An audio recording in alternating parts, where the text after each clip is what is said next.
Hello hi అండి, అందరికీ నమస్తే. నేను మీ స్వాతి బుర్ర. Welcome to my channel Swathi Balabhakti.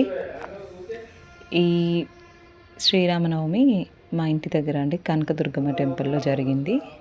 ఈ వీడియో చేశాను నేను. సో ఫస్ట్ ఇలా అంటే ఏ కళ్యాణం జరిగినా కూడా ఇలా వేయడం అంటే డాన్స్ వేయడము ఆనవాయితీ వస్తుంది. అంటే నేను గోదా కళ్యాణం కూడా చూశాను సీతారామచంద్ర స్వామి ఆలయంలో.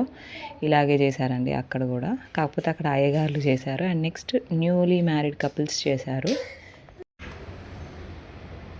సో అంటే ఆడియో ఉంది బట్ కాపీరైట్ వస్తుందేమో అని చెప్పి నేను వాయిస్ ఓవర్ ఇస్తున్నానండి.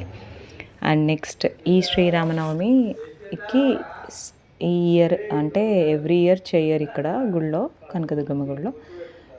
ఎక్కువ అంటే లైక్ చండీ హోమము, అమ్మవారి గుడి కాబట్టి ఎక్కువ అమ్మవారి రిలేటెడ్ చేసేది. ఇది అయ్యవారు కదా, సో కళ్యాణం ఎప్పుడు చేయకపోయేది. ఈ ఇయర్ నుంచి ఫస్ట్ బాగా చేస్తున్నారండి.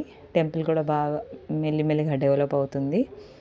అండ్ నెక్స్ట్ మేమంటే ఇక్కడ జస్ట్ అటెండ్ అయ్యి వెళ్ళిపోయాం, మళ్ళీ సీతారామచంద్ర స్వామి ఆలయంకి వెళ్ళిపోయామండి.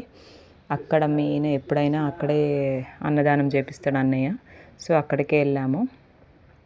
నెక్స్ట్ అక్కడ కళ్యాణం అయిపోయాక అన్నదానం స్టార్ట్ అయింది. అన్నదానం అవన్నీ కవర్ చేద్దాం అనుకున్నానండి, కానీ పాప కొంచెము బిజీగా అంటే పాప వల్ల బిజీగా అయిపోయానండి, కొంచెం తీయలేకపోయాను. ఇక్కడ కొంచెం కవర్ చేశాను. Please if you like the video please subscribe to my channel. Thank you one and all.